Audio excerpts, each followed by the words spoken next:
The views expressed are not necessarily those of KSCJ and Powell Broadcasting Company. This program is not intended to replace the advice of doctors or other clinical providers. Consult with your practitioner to ensure the proper course of action for you. Welcome to When Things Aren't Going Well on AM 1360, FM 94.9 KSCJ. This program is dedicated to your mental health wellness and brought to you by Family Services, a United Way partner agency. Here's your host, Art Silva. Good morning, Siouxland, and welcome to When Things Aren't Going Well. This show is dedicated to your mental wellness and how you can help yourself navigate the daily highway of life. We hope to educate and motivate you to help improve your mental wellness environment. I'm Art Silva, and our show is brought to you by Family Services, a United Way partner agency serving the Siouxland community. Joining me today is my colleague and co-host, Brenda Geisinger, Chief Operating Officer at Boys and Girls Home and Family Services. Good morning, Brenda. Good morning. And how are you this morning? I'm good, and you? Let me check. 10 fingers, 10 toes. I'm okay. I got all the parts, so here we go. Well, Brenda, it's back to school, Mom. Amen. Would you please introduce today's guest and topic?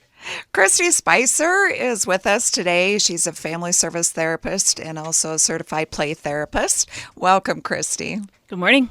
Morning, Christy. Welcome to the show, and thank you for joining us. We have a great topic today on going back to school, whether it be school or college. So let's get busy. Yeah. So the kids are getting ready to go back to school. Parents are getting ready for their children to head back to school. And, I think every start of a school year is something new for kids and for parents. But, I really think about kind of those first times, the start of preschool or kindergarten. Sometimes middle school is a big deal for some families. Sometimes high school is a big deal for some families. And then that, off to college or trade school or whatever kids are going to do after high school. I guess they're not kids anymore then, are they? They're adults, right? Whatever those folks are doing kind of after high school too, those are big times in a person's life. And so just recognizing that. Well, I remember looking back, start of school was a new pencil box, a new lunch box. You got new clothes and shoes and stuff like that. And you went off to school, and it was a different time then. Mm-hmm. So talking about going off to school today and getting our kids ready, regardless of the child's age, what's important for us to do for them?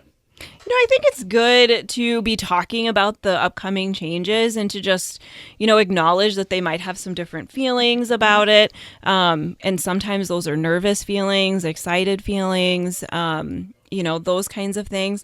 If you know what it's going to be like for them, sharing that information is always helpful as much as you know. And then, really focusing on the positives, right, of what the experience will be like for them regardless of their age is really good. And planning out, when are we going to reconnect with each other? For little kids, it's you're going to go to school, you'll have lunch, you'll do whatever, and then I will pick you up, right? Kind of a thing. So they know what their day is going to be. For college, kids, if they're going off to live on their own or on their own-ish if they're in campus housing. Yeah. When do you anticipate having phone calls or seeing each other the next time? I think it's just good to kind of have a little bit of a plan because it can be kind of scary for, those kids. It's, when are you going to come back and see me again? Especially if it's a child that is starting preschool or kindergarten and was home with a parent, didn't really have that daycare experience prior to that. They may need some extra reassurance that you will come back after a period of time. So there's a little preparation involved for preschool and I think we all think back in elementary school, the first day of school, and that was first grade. At least my era was first grade was really the first day of school. And getting dropped off, and then I remember dropping my son off on his first day of school. And my wife couldn't be there that day. And she was so disappointed that I couldn't take enough pictures. And I didn't do it right. But I should have watched this. I think there was more anxiety in her on his first day of school than his. Mm-hmm. So I think parents can project a little bit of anxiety and a little bit of concern, and that filters down to the kids. But I think kids are so resilient. You just got to push them in there and let them be part of the beehive, and they'll find a way around to make it work. So, Brenda, we have children in residency, and we have a school, and they're just completing, I think, their second term of summer school. Correct. That's correct. So they're going to get a little time off, and then they'll be back into the classroom. That's right. I think the other piece with school and children is sometimes school can be not such a pleasant experience. Maybe they were bullied by friends, or they had a rough academic year, or they feel really behind, or they just struggle learning. And so to really talk about that, ease their anxiety, what's the plan, and what worked last year and what can work differently this year. And then also doing, when my kids were little, they loved to stay up late in the summer. So changing that sleep schedule and get that going. You can't the night before say, oh, we got to go to bed now because you have early morning. You have to kind of ease into that. So there's little things, but it's that constant attention to a transition and getting kids ready, whether they're scared or happy to be going back. Excuse me. It's really about that transition and preparing for it. Well, I think one of the biggest adventures can be the bus ride. Some kids will get dropped off at school, will get walked to school, but a lot of kids take the bus. And the bus can be exciting. The bus can be fun. The bus, I'll tell you, have you had any experiences with kids on buses, either missing a bus, getting on the bus, or? You mean my own experiences Yes, with that? Because I was a bus kid growing up, and I was too, Christy. That's how I got my homework done. And I think that that's another thing to prepare kids for, because, you get to go to open house before school starts, right? They get to meet their teacher. They get to see where their desk is and their locker, and if there is a locker, right? They get to learn all of these things. But the bus is going to show up wherever the bus shows up to take them to school, and then they're going to get on that bus, right? So it's another thing to just talk with them about and share as much information as you can. Because I know when I was young and getting on the bus, I was a farm kid. And so there were high school kids on that bus. So there was high school and middle school and elementary. Like, it was the whole K-12 experience on that bus. And so I don't remember if my parents told me that or not, but I think it's good to be talking about that there will be older kids. And my parents knew who the bus driver was ahead of time, so I was able to share, your bus driver's name is this, right? So if you know that stuff, that can be really helpful to share too. I think it's also kind of, again, with my own children, I reminded them when they were older to help the younger kids. And remind them, remember when you were in kindergarten and you were scared getting on that bus? If you see someone, say hi, reach out to them. So again, teaching that community aspect of being on a bus and taking care of the little ones as well. Yeah, it's a real good point. We look out for each other. I'm Art Silva, along with my co-host, Brenda Geisinger, and our guest, licensed clinical therapist, Christy Spicer, and you're listening to When Things Aren't Going Well. So we're talking about back to the new school year, and okay, moms, I'm going to lay it on you two ladies right now. I'm just going to say this. Try not to cry, okay? at dropping them off and on the ride home, okay? Try not to cry. Can you give us some advice in that area?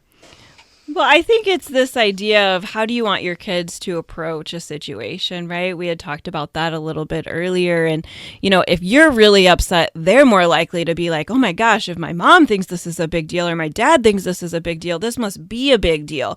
Whereas if you are like, I'm happy for you, you get to go do this, but also knowing your kids. And sometimes you might need to keep your emotions pretty low key if you have a child that, really is really in tune with you, you might have to think about that and then know that you can then take care of yourself afterwards. So if you're dropping your child off and you hold it together, do the quick drop off. It's better for everybody. If you can sort of say, you're going to have a great day. I'll see you tonight, right?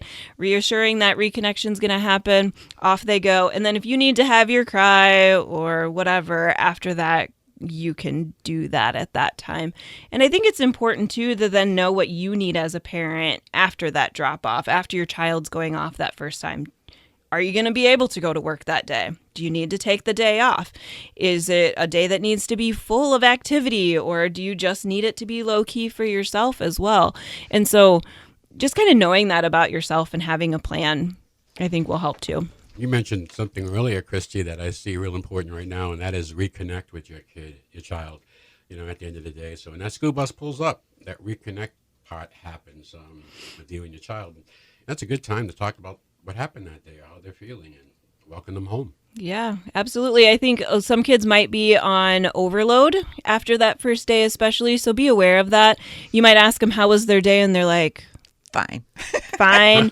Or they might sort of stare at you like, and it's not them necessarily not wanting to share information. It could just be literally they can't put anything to words yet, and they need some time. I think for a lot of kids, they almost need you to be like, I'm glad to see you. Let's get home and have a snack, and then maybe ask about their day when you get to dinner time. After they've had some downtime, they've gotten to relax a little bit because they might have a little bit more to share with you by the time you get to that point in the day. Well, we're coming up on our break right now, so continue to enjoy the dawn of another beautiful day. We'll be right back with more When Things Aren't Going Well right here on 1360 AM 90.9 FM KSCJ. Let's face it, that happens to all of us. However, the pandemic has compounded all of our lives and activities. Even the simplest tasks seem harder. Hi, I'm Brenda Geisinger, the Chief Operating Officer at the Boys and Girls Home and Family Services. Family Services is a United Way partner agency serving children and families of our community, and we're here to help. If you'd like to learn more about Family Services, please contact us via email, website, Facebook, or phone Mary Pickens. At Family Services, we change lives. Welcome back to When Things Aren't Going Well on KSCJ. Here's Art Silva. Welcome back to When Things Aren't Going Well. I'm Art Silva, along with Brenda Geisinger and our guest, Christy Spicer. Let's continue our discussion on preparing for the new school year. Okay, let's change our focus and discuss the start of college. Christy? Yeah, so, you've gotten your child through high school, right? Everyone celebrates. You got them through that. And then a lot of students make decisions to head off to a four-year college, a community college, or a two-year a trade school, right? So they're ready to go. A lot of times then they're leaving home to go live somewhere else as well. And so I think it can be a really exciting time, kind of a scary time for both the child, but also the parent. But really recognizing it's kind of their next phase of life is getting started. And we really should be celebrating that in lots of ways. Preparing for college, we have a role as a parent. What should we be doing as parents, getting our children ready for college? Well, hopefully you've kind of been doing that since they were, what? Okay, here we go. We're going today. 2 days old, maybe, right? And I joke about it, but not really, right? Because you've been working as parents to instill your values, to teach them responsibility, to teach them all those life skills along the way, right? So hopefully you haven't gone, oh my gosh, they graduated from high school. It's May 31st. They're going to college here on August 10th. I only have this amount of time to teach them everything they know. Hopefully you've already been teaching a lot of these things. And so remember that you've been doing a good job. You've been working hard with them. And so don't sell yourself short that you haven't already been doing a lot of the things that they needed to be learning from you as you were approaching that day. So this is where parents have to step up right now and understand that college process, translate it, and then be able to help your child. You can ask them the questions that they should know answers for. At least you can highlight the topics that they need to be aware of that might be new to them. So I think getting ready, it's exciting. It's anxious as a parent. Move-in day. Try not to cry. And I just think there's a lot going on in a person's life, taking that new step in their life. I'm on my own. Mm-hmm. Kids in high school and in middle school, they come home. I'm on my own. Mm-hmm. And that can be among your own siblings, your own children, that can be an issue. Mm-hmm. It's really this balancing of them being independent, but yet still wanting you to be a parent, other than opening up your wallet. Mm-hmm. And getting them to learn how to think ahead and prepare. So do you have, for example, the medicines that you need if you have a cold or a headache? What are you going to do about this? Do you know the campus map? What are you going to do about safety? And asking them questions, but letting them come up with solutions, and then you can have a discussion. And where do you go from there? Well, how important is the roommate? What? Well, it's important. I think the roommate is important, but I also think that, going off and having that roommate for the first time is an incredible time to grow as a person. You learn so many things. And so, and remember that this person doesn't have to be your best friend, right? The roommate does not have to be your best friend. Correct. It doesn't have to be a person that you want to eat any meals with, right? It just has to be a person that you can sleep in the same space with. And right? Wait a minute. Now, Christy, on that one, I wouldn't make it, because I would kind of like bring my roommates to do everything. We're going to have a ball. And he's gonna have my back, Which is I'm gonna have his okay. back. That's You okay. can also have that with a roommate. You can also have It that. compromises you sometimes, but what the Yeah. heck? Yeah, but I think it's that you don't have to be best friends. No, Right. But you can be best friends. Right. Yes. I know some people that when they go off to college, that first person that they're roommates with who they never met, before that first day, they're roommates for their entire college experience and then continue to be friends after. Those experiences happen. And then there's also the ones where like, well, that was a semester and I have done everything I need to do to have a different roommate. Those things come up, but I think that those are good life skills that, and people will learn and navigate through those things. Well, I was playing ball in college, so I'd come home different hours. And my roommate, I love the guy, Eddie Shockrow. Eddie, if you're in a listening area and you hear this, give me a call. I doubt it. But Eddie Shockrow was my roommate. I call him Eddie Lysol. He would spray everything in the room, the phone, everything. I said, and this is 1968. It wasn't COVID or anything. He was just one of those germophobic kind of guys. It didn't work. But we split in a nice way. Eddie, you got to find a new roommate. This, and you work it out. Mm-hmm. But I like to find like people that I know I'm going to be with, like interests. I'm a social person, and it's really tough when you get someone that really doesn't want to give back to you. So those are adjustments, and I only bring it up because a lot of times I've heard discussions on roommates, and it hasn't been good. Or it can be the trying thing, or it can be the excuse why I don't want to go or do this, etc. So there's a lot of got to get through the weeds there and find out what the real issue is with kids and their roommates. Yeah, and I think that parents have an opportunity to help their children kind of through that and help navigate it, and not necessarily solve it for them. I think kids going off to college, parents get to take on some different roles with them when they are living elsewhere, and parents can become more like mentors or coaches, if you kind of can think of it that way. So you don't have to solve all their problems for them. It's an opportunity for them to figure some things out, and how are they going to do it? And you can be there to support them, lead them, guide them, but not always going in and trying to solve the problems for them. Something that has really changed in the last few years is campus safety. Any comments on campus safety? I think it's what every parent wants to know about, right? I think it's critical. I mean, just to be aware of it, what is offered, and that you have that discussion. If there is a safety concern, what do you do? How do you address it? Where do you go?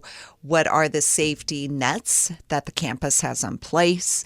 It's just critical you have that conversation and know the ins and outs of what's offered and what you can do and how to keep yourself safe. So and well, too. I Right. think about what facilities are available as far as physically taking care of yourself. Is there a campus doctor, campus nurse, or health center or something like that, too? Mental health services. Mental health Oh, right. services, and how do you access those? I think everyone has different things that they would want to make sure they understand and know about before they go in for that first day on campus. And, most places do a really good job with orientation and sharing all of that stuff.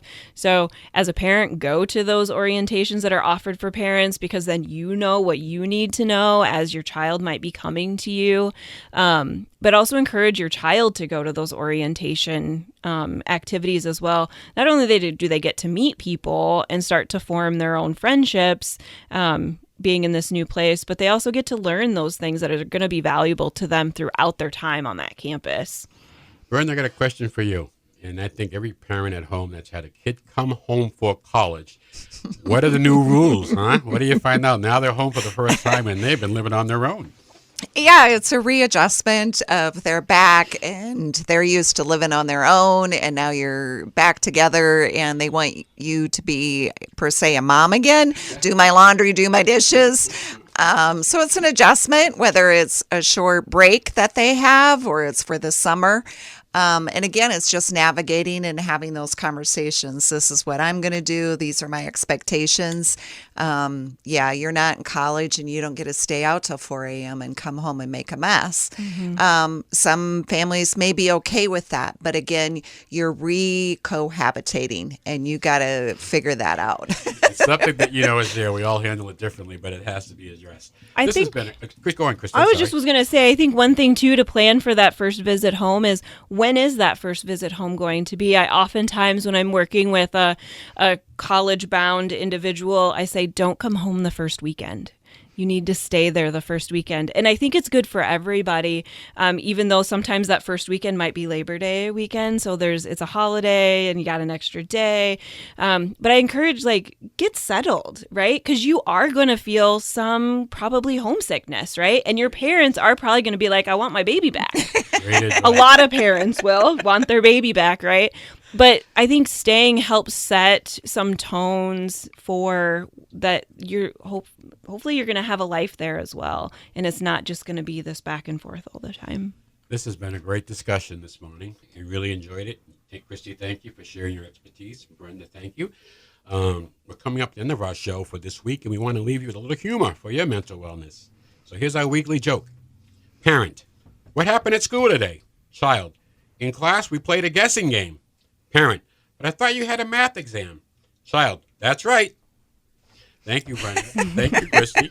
And also thanks to our listening audience. Shout out to all football fans. The Hall of Fame game starts the NFL exhibition season. Next is college football. Be still, my heart. We'll be back next Saturday morning at 7 a.m. right here on 1360 AM, 94.9 FM, KSCJ.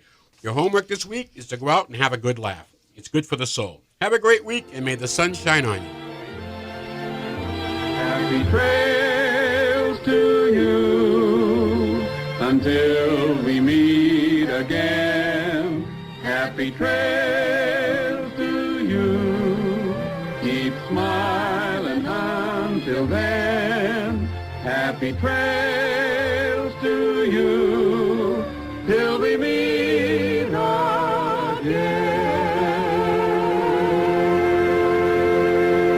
For more information on the services provided by Boys and Girls Home and Family Services, see them online at boysandgirlshomeiowa.org.